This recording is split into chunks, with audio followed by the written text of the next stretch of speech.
kali ini atas nama terdakwa Kuat Ma'ruf kami beri judul Kein Straf ohne Schuld, tiada pidana tanpa kesalahan.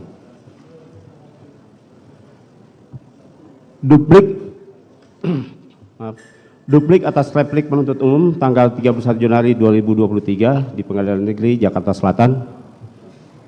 Majelis Hakim yang mulia, saudara penuntut umum serta pengunjung sidang yang kami muliakan.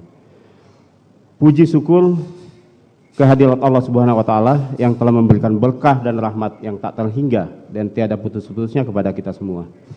Selanjutnya, kami tim penasihat hukum terdakwa Kuat Ma'ruf menyampaikan ucapan terima kasih kepada Majelis Hakim yang telah memberikan kesempatan kepada tim penasihat hukum untuk mengajukan duplik atas replik dari penuntut umum. Bahwa ucapan terima kasih juga tak lupa kami sampaikan kepada penuntut umum yang telah bekerja secara profesional selama proses persidangan perkara ini dan dengan keras mempertahankan dakwaan dan tuntutannya melalui replik yang telah dibacakan pada sidang sebelumnya.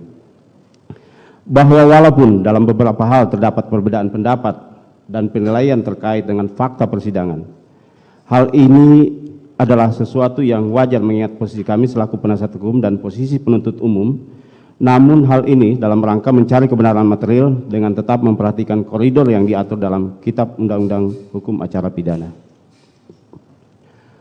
Untuk itu, perkenankan kami tim penasihat hukum terdakwa Kuat Ma'ruf untuk mengajukan tanggapan atas replik penuntut umum yang telah diajukan dalam persidangan di Pengadilan Negeri Jakarta Selatan pada hari Jumat tanggal 27 Januari 2023. Bahwa setelah tim penasihat hukum mempelajari dan menganalisa secara seksama seluruh dalil penuntut umum dalam repliknya, sesungguhnya semakin menunjukkan keyakinan kami bahwa penuntut umum tidak mampu membuktikan dengan fakta hukum dan alat bukti yang terungkap dalam persidangan mengenai keterlibatan dan peran terdakwa dalam peristiwa penembakan korban di rumah Duren 346 sejak keberangkatan terdakwa dari Magelang menuju rumah Saguling dan dari rumah Saguling menuju rumah Duren 346 hingga terjadinya peristiwa penembakan. Bahwa seluruh dalil penuntut umum hanya berdasarkan asumsi, indikasi tidak berdasar dan imajinatif penuntut umum yang sangat disayangkan digunakan oleh penuntut umum dalam menentukan nasib terdakwa dalam perkara akuo. Memperhatikan replik penuntut umum yang tidak beranjak dari pendiriannya dalam surat dakwaan dan tuntutannya, serta tidak mau mencermati dan memahami fakta dari hasil persidangan dan pemeriksaan saksi-saksi di bawah sumpah yang menjadi fakta hukum dalam perkara ini. Bahwa sikap yang demikian tentunya sangat disesalkan, karena ternyata apa yang telah dituangkan dalam perkara itu jugalah yang menjadi rujukan dasar tuntutan dan dakwaan perkara ini, yang dipertahankan secara kukuh di muka persidangan yang terbuka untuk umum ini.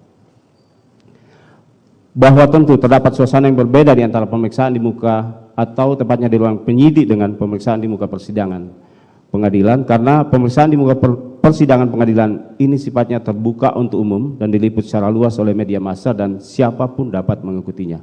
Sedangkan pemeriksaan di muka penyidik adalah pemeriksaan yang sangat tertutup di mana hanya orang-orang tertentu yang bisa menyaksikan, termasuk tim penasihat hukum yang juga hanya bersifat pasif sebagai pendengar.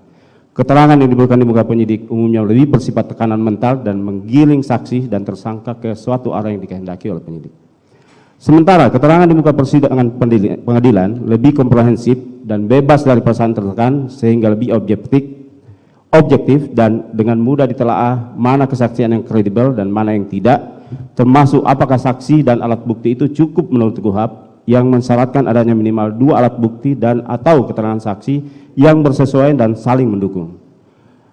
Bahwa oleh karenanya pada kesempatan di muka persidangan pengadilan lah harapan satu-satunya bagi terdakwa untuk mendapatkan kesempatan yang luas tanpa adanya tekanan demi keadilan bagi dirinya, karena terbukti bahwa fakta persidangan telah mengungkap dan menyingkap dengan sangat terang peran masing-masing saksi maupun terdakwa yang sama sekali tidak membuktikan perbuatan-perbuatan yang didakwakan oleh penuntut umum kepada terdakwa Kuat Ma'ruf.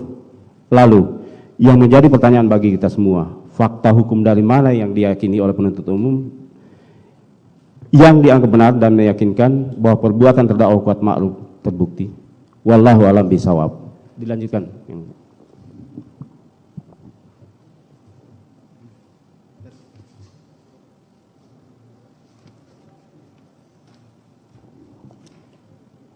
Majelis Hakim yang mulia, saudara penuntut umum serta pengunjung sidang yang kami muliakan, setelah tim penasihat hukum terdakwa membaca dan mencermati replik dari penuntut umum yang pada pokoknya menyatakan terdakwa terbukti telah melanggar pasal 340 KUHP untuk pasal 55 ayat 1 ke 1 KUHP, maka dengan ini kami menyatakan tidak sependapat dengan analisa fakta dan analisa yuridis dalam replik penuntut umum yang disampaikan di persidangan pada tanggal 27 Januari 2023, kecuali yang diakui secara tegas oleh tim penasihat hukum terdakwa dengan alasan atau dasar pertimbangan sebagai berikut. Bantahan atas analisa fakta dalam replik penuntut umum. Perihal tuduhan perselingkuhan antara saksi Putri Chandrawati dengan korban Nofriansah Joshua Huta Barat hanya imajinasi penuntut umum, bahwa kami tim penasihat hukum terdakwa Kuat Ma'ruf kembali menegaskan tidak sependapat dan menolak dalil penuntut umum dalam repliknya yang menyatakan bahwa uraian mengenai adanya perselingkuhan antara saksi Putri Chandrawati dan korban sudah jelas dan lengkap. Justru terlihat penuntut umum tidak mampu membantah argumentasi tim penasihat hukum yang menolak dengan tegas adanya isu perselingkuhan. Pada faktanya tidak ada fakta dan bukti persidangan ataupun petunjuk yang mampu menjelaskan bahwa adanya perselingkuhan tersebut. Halayak yang menyaksikan persidangan pun menjadi saksi atas hal ini. Lalu pertanyaan kami, dari mana penuntut umum mengambilnya? Bahwa terkait dengan pernyataan terdakwa yang disampaikan dalam persidangan yang menyatakan, Ibu harus lapor Bapak, jangan sampai ini menjadi duri dalam rumah tangga, bukanlah pernyataan yang mengindikasikan terdakwa mengetahui adanya perselingkuhan sebagaimana dalil penuntut umum. Akan tetapi pernyataan tersebut merupakan reaksi spontan dan natural dari terdakwa yang merasa adanya suatu perbuatan daripada korban yang telah membuat saksi Putri Chandrawati mengalami kekerasan yang dilakukan oleh korban. Hal ini berdasarkan keterangan saksi Putri Chandrawati bahwa korban telah berbuat sadis kepada Putri Chandrawati. Oleh karena itu terbukti dan jelas dan terang bahwa dalil penuntut umum mengenai adanya perselingkuhan antara saksi Putri Chandrawati dan korban merupakan imajinasi penuntut umum layaknya seperti menyusun sebuah novel. 2. Perihal terdakwa tidak memiliki motif pribadi atas terjadinya pembunuhan terhadap korban. Bahwa terkait dengan tidak adanya motif pribadi, terdakwa sudah dengan eksplisit telah diakui oleh penuntut umum dalam repliknya bahwa terdakwa sama sekali tidak mempunyai alasan yang mendasar menginginkan kematian korban.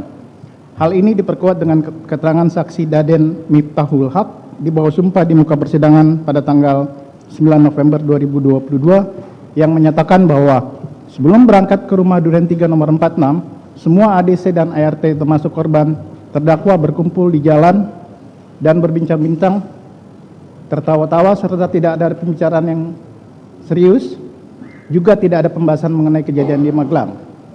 Bahwa hal ini juga berkesesuaian dengan keterangan terdakwa di muka persidangan pada tanggal 9 Januari 2023 yang pada pokoknya menyatakan terdakwa tidak pernah punya masalah dengan korban.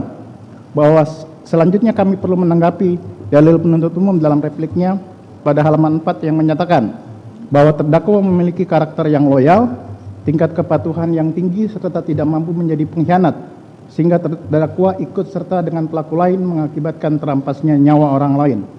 Bahwa dalil penuntut umum ini kemudian dikaitkan dengan keterangan terdakwa yang tetap pada skenario tembak-menembak, sehingga disimpulkan oleh penuntut umum bahwa terdakwa hanya mengikuti kehendak jahat dari pelaku lain.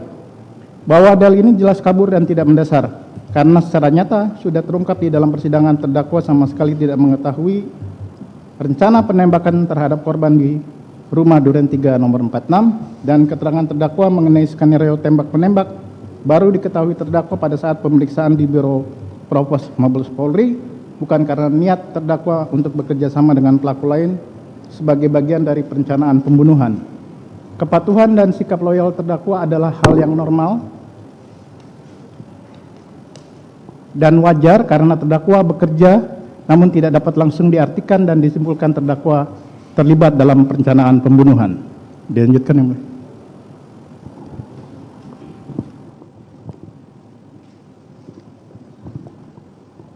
Majelis Hakim yang mulia, saudara penuntut umum yang kami hormati, pengunjung sidang yang terhormat. 3.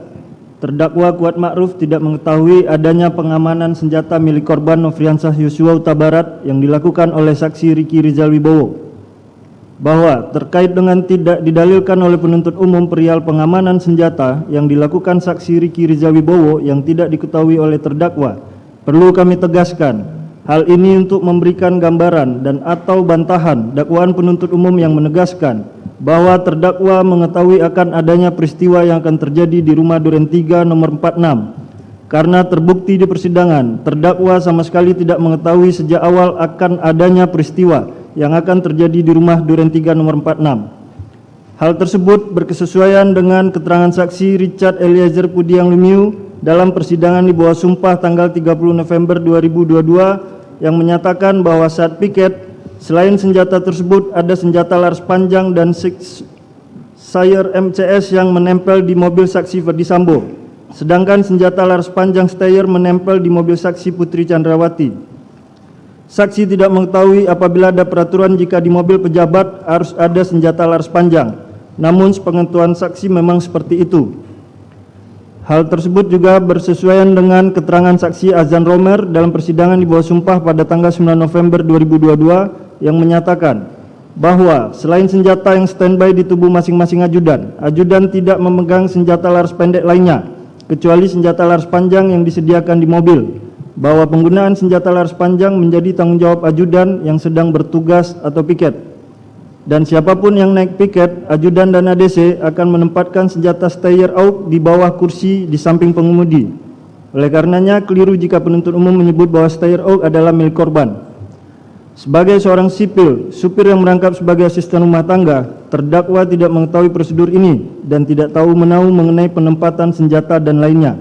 Bahwa terdakwa baru mengetahui keberadaan senjata Steyr AUG pada saat di rest area, ketika posisi terdakwa digantikan oleh saksi Richard Eliezer Pudiang Lumiu sebagai pengemudi, dan bukan berarti terdakwa sejak awal mengetahui adanya pengamanan senjata tersebut.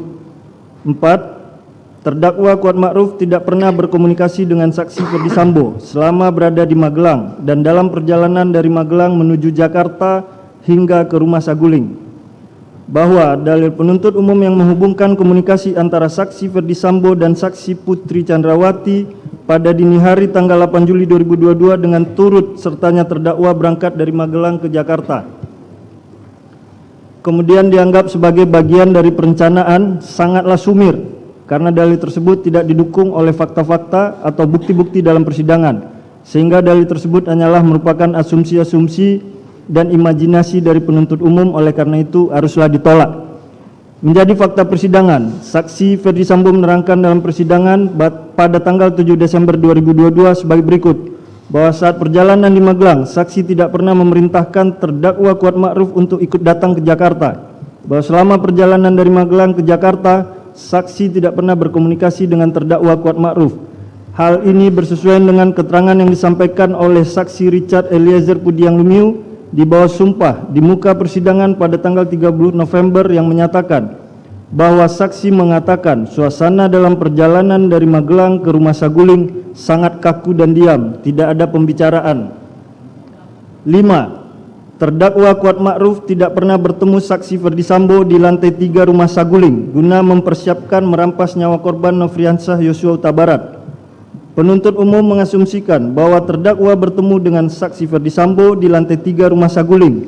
Dalam durasi 3 menit tersebut dianggap cukup bagi saksi Ferdi Sambo untuk mengarahkan terdakwa guna mempersiapkan merampas nyawa korban. Bahwa sudah sangat jelas dan tidak terbantahkan berdasarkan bukti rekaman CCTV rumah Saguling sekitar pukul 15 waktu Indonesia Barat, terdakwa dan saksi Putri Chandrawati naik ke lantai 3 dengan menggunakan lift. 3 menit kemudian, pada waktu rekaman CCTV menunjukkan pukul 15.03 waktu Indonesia Barat, terlihat terdakwa turun menggunakan tangga samping lift, sehingga berdasarkan interval waktu rekaman CCTV tersebut jelas menunjukkan bahwa waktu 3 menit hanya dapat digunakan untuk perjalanan terdakwa dari lantai 1 menuju lantai 3 dan dari lantai 3 menuju lantai 1. Bagaimana mungkin dalam interval waktu kurang lebih 3 menit itu sejatinya waktu tersebut habis dipakai untuk naik turun tangga tanpa alat bukti yang cukup membuktikan terdakwa mengetahui perencanaan dari saksi Ferdi Sambo. Sedangkan fakta lain terungkap, saksi Ferdi Sambo baru mengetahui peristiwa yang sebenarnya yang dialami oleh saksi Putri Chandrawati setelah saksi Putri Chandrawati bercerita dan mengkonfirmasikan bahwa saksi Ricky Rizal Wibowo dan saksi Richard Eliezer Pudiang Lumiu Apalagi terdakwa saksi Ferdi Sambo dan saksi Putri Candrawati telah membantah di muka persidangan tidak pernah ada pertemuan di lantai 3 rumah saguling. Dengan demikian, dalil penuntut umum bahwa terdakwa telah berkomunikasi dan menyusun perencanaan dengan saksi Ferdi Sambo hanyalah hayalan penuntut umum semata. Oleh karenanya, mohon Yang Mulia Majelis Hakim menolak dalil tersebut. Dengan demikian, penuntut umum lagi-lagi tidak dapat membuktikan adanya keterlibatan terdakwa dalam perencanaan pembunuhan terhadap korban. Kami berkesimpulan, penuntut umum kembali berupaya mendalilkan suatu peristiwa pidana yang hanya berdasarkan asumsi dan imajinasi. Oleh karena itu, dalil yang menyatakan terdakwa bertemu dengan saksi Ferdi Sambo di lantai 3 rumah saguling guna mempersiapkan merampas nyawa korban haruslah dikesampingkan karena sama sekali tidak berdasar. Izin dilanjutkan Yang Mulia. Izin melanjutkan Yang Mulia. 6. Terdakwa Kuat Ma'ruf tidak mengetahui adanya pembicaraan antara saksi Riki Rizal Wibowo, saksi Richard Eliezer Pudihang Lumiu dengan saksi Ferdi Sambo di lantai 3 rumah saguling. Bahwa dalil tim penasihat hukum pada poin 5 di atas didasarkan pada fakta hukum yang terungkap dalam persidangan dengan tidak diuraikannya hal ini dalam uraian fakta hukum, analisa fakta, dan analisa yuridis dalam surat tuntutan penuntut umum terlihat dengan jelas adanya niat dari penuntut umum untuk mengaburkan fakta yang sebenarnya dan telah terungkap pada persidangan. Bahwa telah menjadi fakta persidangan tidak adanya komunikasi antara terdakwa dengan saksi Riki Rizal Wibowo, saksi Richard Eliezer Pudihang Lumiu terkait dengan isi pembicaraan di lantai 3 rumah saguling antara saksi Ferdi Sambo, saksi Riki Rizal Wibowo, dan saksi Richard Eliezer Pudihang Lumiu, sehingga tidak terbantahkan dan terbukti berdasarkan fakta persidangan, terdakwa sama sekali tidak terlibat dalam perencanaan, sebagaimana yang dimaksud dalam pasal 340 junto pasal 55 ayat 1 ke 1 Kitab Undang-Undang Hukum Pidana. Hal ini berkesesuaian dengan keterangan saksi Ferdi Sambo di bawah sumpah di muka persidangan pada tanggal 7 Desember 2022 yang menyatakan bahwa saksi tidak pernah bertemu dengan terdakwa di lantai 3 rumah saguling pada tanggal 8 Juli 2022. Bahwa pada saat di lantai 3 rumah saguling, saksi memanggil saksi Riki Rizal Wibowo pertama sebelum memanggil saksi Richard Eliezer Pudihang Lumiu. 7. Terdakwa Kuat Ma'ruf baru menerima arahan terkait dengan skenario tembak-menembak saat berada di lantai 3 Biro Provos dari saksi Ferdi Sambo. Bahwa atas keterangan saksi Beni Ali telah dibantah dengan tegas oleh terdakwa dan saksi Riki Rizal Wibowo pada saat saksi-saksi tersebut memberikan keterangan dalam persidangan.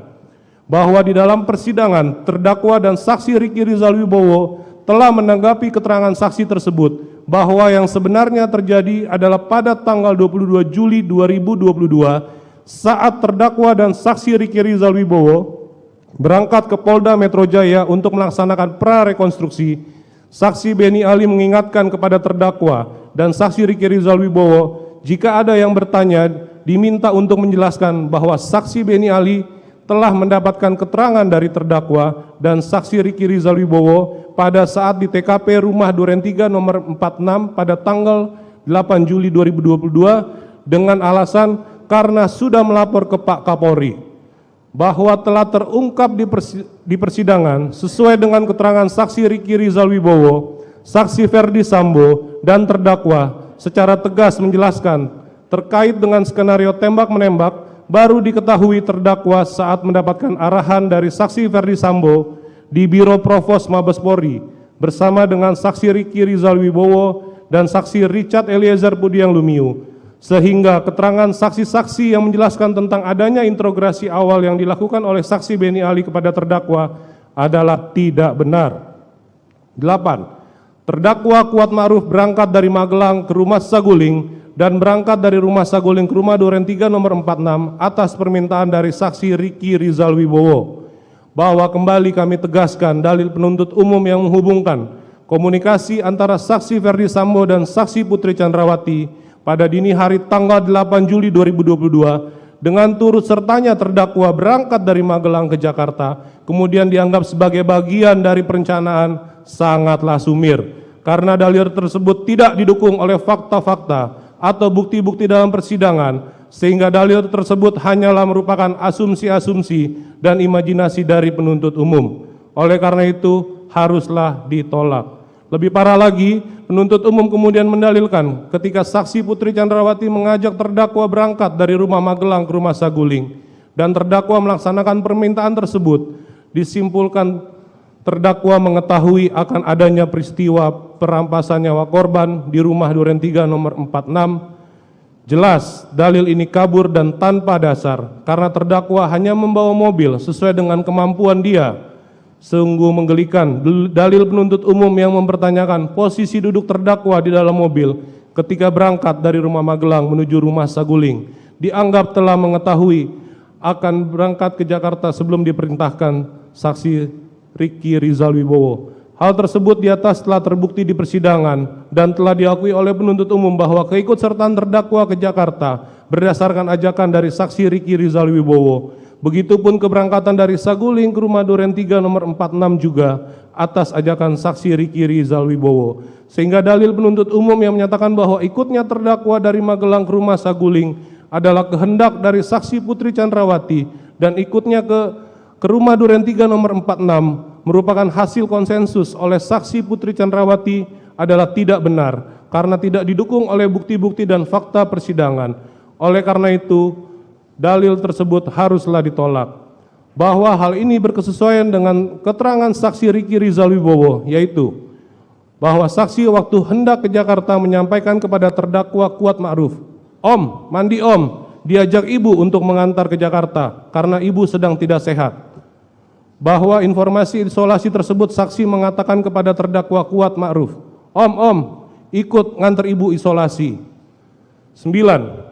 Alasan terdakwa Kuat Ma'ruf membawa pisau dapur semata-mata hanya untuk melindungi diri dan bukan untuk mempersiapkan pelaksanaan pembunuhan di rumah Duren 3 nomor 46. Bahwa dalil penuntut umum pada poin 9 dalam repliknya yang menyatakan bahwa terdakwa membawa pisau dari rumah Magelang ke rumah Saguling adalah peristiwa fata notorious atau generally known atau peristiwa yang tidak perlu dibuktikan karena sudah diketahui umum adalah dalil yang sesat dan suatu logika yang keliru sebab tidak semua orang yang membawa pisau bertujuan untuk membunuh seseorang dan atau untuk melakukan suatu tindakan kriminal. Pertanyaan sederhana, apakah setiap orang yang membawa pisau diyakini akan melakukan pembunuhan? Sepertinya hanya penuntut umum yang mempunyai kesimpulan seperti itu. Bahwa untuk jadi pengetahuan kita semua, kami merujuk pada penjelasan Yahya Harhab dalam bukunya yang berjudul Pembahasan Permasalahan dan Penerapan KUHAP, Pemeriksaan Sidang Pengadilan, Banding, Kasasi dan Peninjauan Kembali pada halaman 276 menjelaskan bahwa lazimnya bunyi rumusan pasal 184 ayat 2 ini selalu disebut dengan istilah notoire fata notorious atau generally known yang berarti setiap hal yang sudah umum diketahui tidak lagi perlu dibuktikan dalam pemeriksaan sidang pengadilan. Lebih lanjut, Yahya Harhab pada halaman 276 juga menambahkan banyak contoh sederhana dalam masalah ini. Umpamanya, api panas adalah suatu keadaan yang secara umum diketahui oleh setiap orang. Bahwa tim penasihat hukum menegaskan kembali sesuai dengan keterangan terdakwa yang menerangkan bahwa tujuan terdakwa membawa pisau ke Jakarta adalah upaya maksimal terdakwa untuk melindungi diri terkait dengan adanya perselisihan antara terdakwa dengan korban dan sama sekali tidak ada kaitannya dengan peristiwa yang terjadi di rumah Duren 3 nomor 46. Dan perlu ditegaskan bahwa pisau tersebut berada di tas dan tidak dibawa ke rumah Duren 3 nomor 46. Hanya disimpan di mobil Lexus LX dengan nomor L1973ZX yang akan dipakai kembali ke rumah Magelang. Hal ini berkesesuaian dengan keterangan saksi Azan Romer, saksi Ridwan R. Soplanit, dan saksi Ricky Rizal Wibowo yang menyatakan, saksi Azan Romer, bahwa pada saat saksi masuk setelah mendengar suara tembakan, saksi melihat terdakwa Kuat Ma'ruf tidak memegang pisau. Saksi Ridwan R. Soplanit, bahwa saksi tidak menemukan barang bukti berupa pisau. Saksi Ricky Rizal Wibowo, bahwa saksi tidak memperhatikan apakah terdakwa Kuat Ma'ruf membawa tas di Duren 3 nomor 46 maupun di Saguling. Izin dilanjutkan yang mulia. Mohon izin dilanjutkan yang mulia. Nomor 10, terdakwa Kuat Ma'ruf terdakwa Kuatma'ruf tidak pernah dijanjikan sesuatu oleh saksi Ferdi Sambo sebelum terjadinya tindak pidana. Bahwa terungkap dalam persidangan pemberian handphone dan ditunjukkan amplop oleh saksi Ferdi Sambo kepada terdakwa bukan uang dalam amplop yang diberikan sebagaimana disampaikan dalam replik penuntut umum halaman 22 terjadi setelah peristiwa di rumah Duren 3 nomor 46. Namun kemudian dalil penuntut umum telah keliru menarik kesimpulan adanya janji pemberian handphone dan uang kepada terdakwa karena tidak pernah terungkap dalam persidangan. Hal ini diperkuat dengan pengakuan penuntut umum sendiri dalam repliknya yang menyatakan bahwa adanya janji yang diberikan oleh saksi Ferdi Sambo kepada terdakwa sebelum kejadian tidak secara eksplisit terlihat dalam persidangan. Oleh karenanya logika dan penalaran hukum penuntut umum tentang janji pemberian handphone dan uang dari saksi Ferdi Sambo kepada terdakwa sebelum peristiwa rumah Duren 3 telah terpatahkan dengan seketika. Bahwa berdasarkan Kamus Besar Bahasa Indonesia yang dimaksud dengan janji adalah ucapan yang menyatakan kesediaan dan kesanggupan untuk berbuat seperti hendak, memberi, menolong, datang bertemu. Bahwa dari definisi tersebut di atas dapat disimpulkan bahwa pemberian tersebut bukanlah termasuk kategori janji sebagaimana yang dipahami oleh penuntut umum. 11. Terdakwa Kuatma'ruf tidak memiliki sifat manipulatif. Bahwa penuntut umum keliru dalam menafsirkan dalil tim penasihat hukum dalam pledoi. Sesungguhnya yang dimaksud oleh tim penasihat hukum adalah kekeliruan penuntut umum menyimpulkan terdakwa terlibat dalam perencanaan pembunuhan. Dikarenakan jawaban terdakwa pada saat tes poligraf, khususnya mengenai pertanyaan, apakah saksi Ferdi Sambo menembak korban yang terindikasi berbohong berdasarkan hasil tes poligraf. Dalil penuntut umum ini jelas bertentangan dengan keterangan dari ahli yang dihadirkan oleh penuntut umum, yaitu Reni Kusumowardani, MPSI, yang menjelaskan dalam persidangan. Memang pernah terjadi kebohongan, dan itu sudah diakui, kemudian direvisi, dan kemudian saksi ahli mengukur kredibilitas keterangan terdakwa. Jadi kesimpulannya sebenarnya karena kepatuhan yang sangat tinggi dan ada satu situasi yang tidak tahu-menahu berada di dalam satu tempat dalam situasi yang seperti itu, sehingga berada di tempat yang keliru pada saat itu. Bahwa penuntut umum tidak mampu membantah dalil dari tim penasihat hukum mengenai prosedur tes poligraf yang tidak sesuai dengan pasal 13 angka 2 huruf D Perkap nomor 10 tahun 2009. Sudah sangat jelas mengatur bahwa kondisi terperiksa yang akan dilakukan tes poligraf harus dalam keadaan sehat jasmani dan rohani, serta tidak dalam keadaan tertekan, sehingga tes poligraf terhadap terdakwa patut dinyatakan tidak sah dan tidak dapat dijadikan sebagai alat bukti maupun petunjuk. Oleh karenanya, mohon majelis hakim menolak dalil penuntut umum sepanjang mendasarkan pada tes poligraf. Bahwa mengenai kekerasan seksual yang dialami oleh saksi Putri Chandrawati sudah sangat terang dibuktikan oleh ahli Reni Kusumowardani, SPSI, dan tidak ada bukti yang sah, saksi maupun ahli yang menyatakan sebaliknya. Sebagaimana dijelaskan dalam BAP tertanggal 9 September 2022 nomor 17 yang menyatakan bahwa dari hasil pemeriksaan psikologi forensik didapatkan dengan kesimpulan sebagai berikut. 1. Bahwa didapatkan informasi yang konsisten dari saksi Putri Chandrawati dan saksi Ferdi Sambo. Menurut Putri Chandrawati telah terjadi kekerasan seksual terhadap dirinya, dan kekerasan seksual tersebut merupakan suatu tindakan yang tidak diduga serta tidak dikehendakinya, yang menurut Putri Chandrawati dilakukan oleh Nofriansah Yosua Huta Barat. Bahwa ditemukan adanya kondisi psikologis yang buruk pada Putri Chandrawati berupa sindrom depresi dan reaksi trauma yang akut. 3. Bahwa informasi yang disampaikan Putri Chandrawati yang menurut Putri Chandrawati dirinya mengalami kekerasan seksual oleh Nofriansah Yosua Huta Barat berkesesuaian dengan indikator keterangan yang kredibel. Dilanjutkan, Yang Mulia.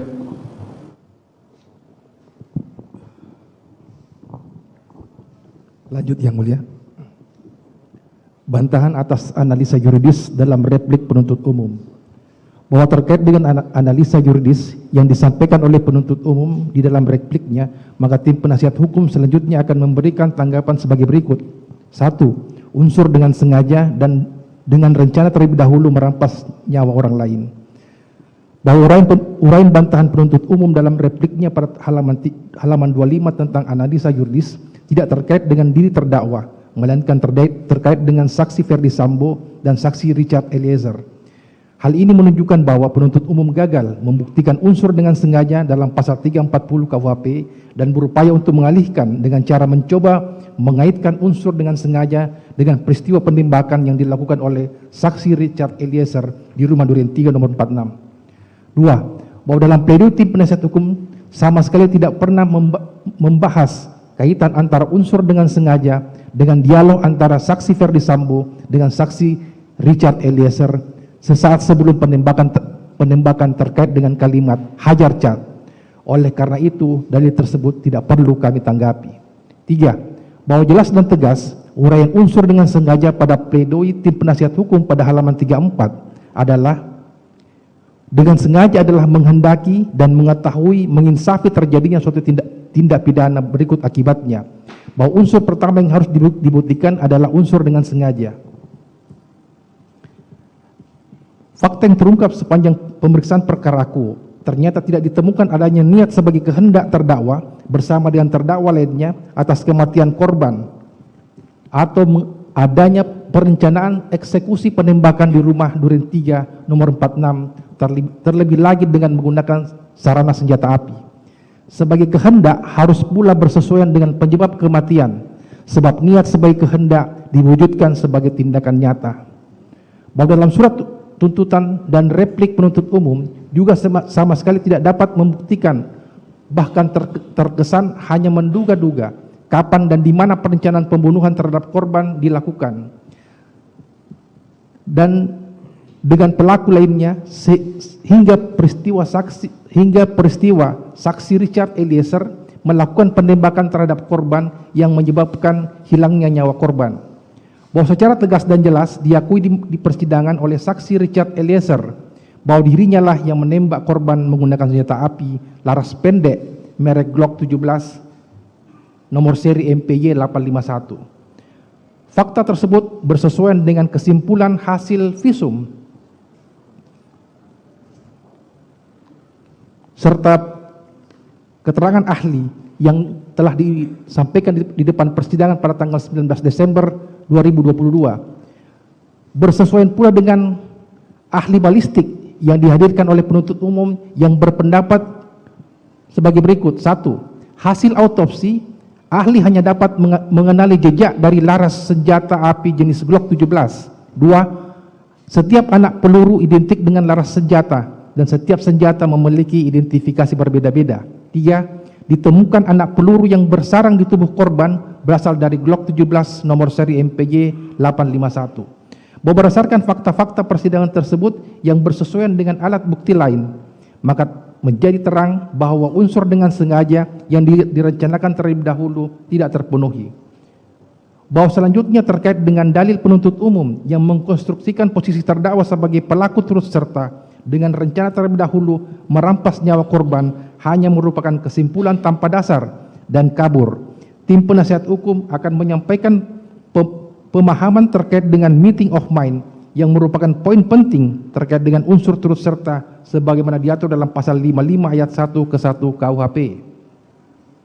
Mengingat hal ini merupakan poin yang sangat krusial dan menjadi argumentasi tim penasihat hukum dalam pledoi yang ternyata tidak ditanggapi oleh penuntut umum dalam repliknya, kami menyimpulkan penuntut umum tidak mampu membantah dalil tim penasihat hukum perihal tidak adanya meeting of mind atau persamaan kehendak terdakwa dengan pelaku lain sehingga harus didudukkan sebagai terdakwa dalam perkara akuo.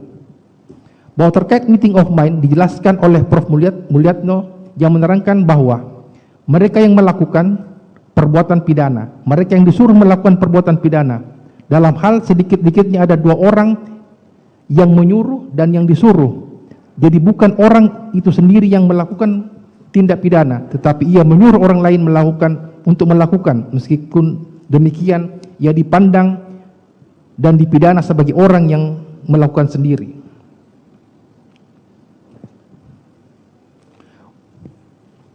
Bahwa pendapat tersebut di atas bersesuaian dengan keterangan ahli Dr. Muhammad Arif Setiawan SHMH di bawah sumpah di muka persidangan pada tanggal 2 Januari 2023 sebagai berikut. Bahwa ahli menjelaskan meeting of mind adalah kesepahaman dan kesamaan dari orang-orang dalam mewujudkan delik dengan tujuan yang sudah ditentukan. dalam pembunuhan, maka meeting of mind-nya adalah memiliki kesamaan atas kematian orang lain. Bahwa ahli menjelaskan apabila ada seseorang yang tidak memiliki meeting of mind, namun berada dalam suatu tempat yang sama saat dilakukannya suatu perbuatan tindak pidana, maka tidak serta-merta orang tersebut menjadi pelaku turut serta. Bersesuaian dengan keterangan ahli Dr. Alpi Sahari SHM yang diajukan oleh penuntut umum di bawah sumpah di muka persidangan pada tanggal 21 Desember 2022 yang menerangkan sebagai berikut, bahwa mengenai konsep turut serta melakukan, maka suatu tindak pidana dilakukan oleh lebih dari 2 orang yang bersekutu atau bersama-sama melakukan perbuatan tindak pidana atau meeting of mind.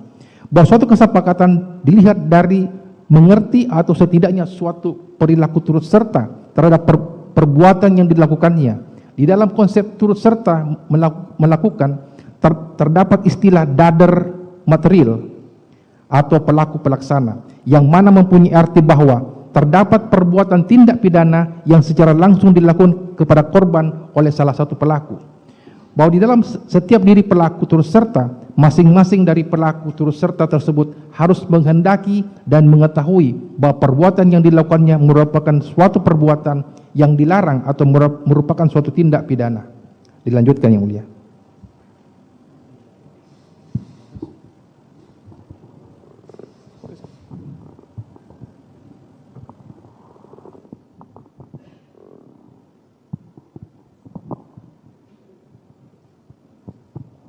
Lanjutkan yang mulia. 2, unsur sengaja merampas nyawa orang lain. Bahwa terkait dengan unsur sengaja merampas nyawa orang lain, sebagaimana diuraikan oleh penuntut umum dalam repliknya halaman 27, kami tim penasihat hukum memandang tidak perlu untuk ditanggapi. Dikarenakan sudah terbukti dalam persidangan hilangnya nyawa dari korban seluruhnya dilakukan oleh saksi Richard Eliezer Pudiang Lumiu, sehingga tidak ada kaitannya dengan terdakwa. Bahwa dari penjelasan di atas sudah semakin jelas dan terang tidak adanya keterlibatan terdakwa Kuat Ma'ruf dalam tindak pidana yang menyebabkan hilangnya nyawa korban yang dilakukan oleh saksi Richard Eliezer Pudiang Lumiu di rumah 2346. Kesimpulan, berdasarkan uraian dari tim penasihat hukum dalam duplik ini, kami memohon kepada majelis hakim yang memeriksa dan mengadili perkara akuo untuk memberikan putusan sebagai berikut. 1. Menerima dalil duplik dari tim penasihat hukum dan terdakwa Kuat Ma'ruf, menolak seluruh isi replik penuntut umum, menjatuhkan putusan sebagaimana diktum pledoi tim penasihat hukum yang telah dibacakan pada hari Selasa tanggal 24 Januari 2023. Demikianlah duplik ini kami sampaikan sesuai dengan fakta yang terungkap dalam persidangan, disertai doa dan harapan dari penasihat hukum, kiranya yang mulia majelis hakim mempertimbangkan dan memberikan putusan yang seadil-adilnya kepada terdakwa. Ex aequo et bono. Terima kasih yang mulia.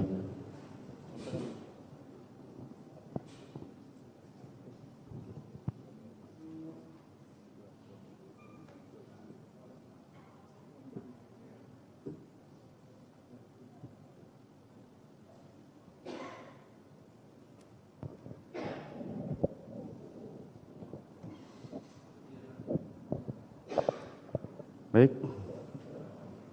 telah didengarkan duplik dari penasihat hukum terdakwa. Selanjutnya untuk putusan kami akan tunda persidangan ini sampai tanggal 14 Februari hari Selasa untuk pembacaan putusan terhadap terdakwa Kuat Ma'ruf. Kepada terdakwa Kuat Ma'ruf diperintahkan untuk kembali ke dalam tahanan. Sidang perkara nomor 800 atas nama terdakwa Kuat Ma'ruf dinyatakan ditutup.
Terima kasih sudah nonton.